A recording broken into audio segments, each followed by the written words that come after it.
சற்றுமுன் வெளியான தகவல் மகளிர் உரிமை தொகையில் முக்கியமான தகவல் வெளியிடுது. அது என்ன பார்க்க போகிறோம். நீங்கள் நம்ம சேனலை சப்ஸ்கிரைப் பண்ணாமல் வந்தீங்கன்னா மறக்காம லைக் பண்ணிக்கோங்க, சப்ஸ்கிரைப் பண்ணிக்கோங்க. வாங்க வீடியோக்குள்ள போகலாம்.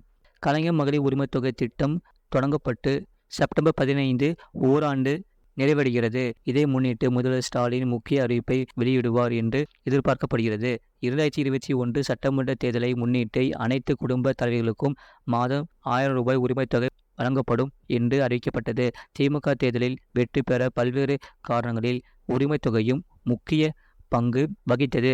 ஆனால் நிதி நிலைமையை காரணமாக அனைத்து குடும்ப தலைவர்களுக்கும் உரிமைத் தொகை வழங்க முடியாத சூழல் ஏற்பட்டது.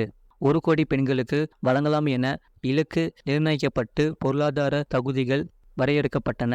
ஆனால் அரசு அறிவித்த பொருளாதார தகுதி பட்டியலில் அதைவிட அதிகமானோர் தகுதி பெற்றனர்.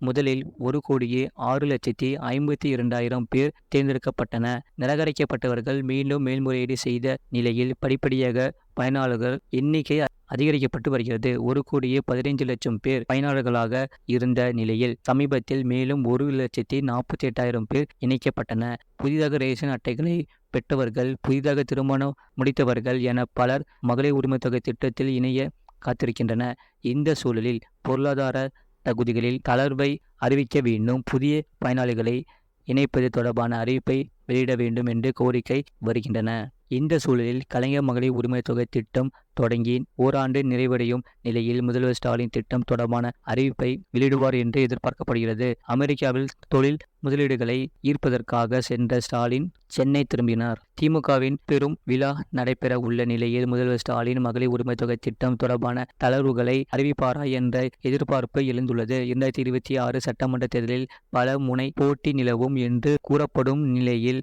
திமுக தனது நலத்திட்டங்களையே மிகவும் நம்பியுள்ளது. எனவே அடுத்தடுத்து இந்த திட்டம் தொடர்பான முக்கிய அறிவிப்புகள் வெளியாகும் என்று எதிர்பார்க்கப்படுகிறது. இதுபோன்ற செய்திகளை உடனுக்குடன் அறிந்து கொள்ள மறக்காம சேனலை சப்ஸ்கிரைப் செய்யுங்கள், மற்றவர்களுக்கு தெரியப்படுத்த ஷேர் செய்யுங்கள்.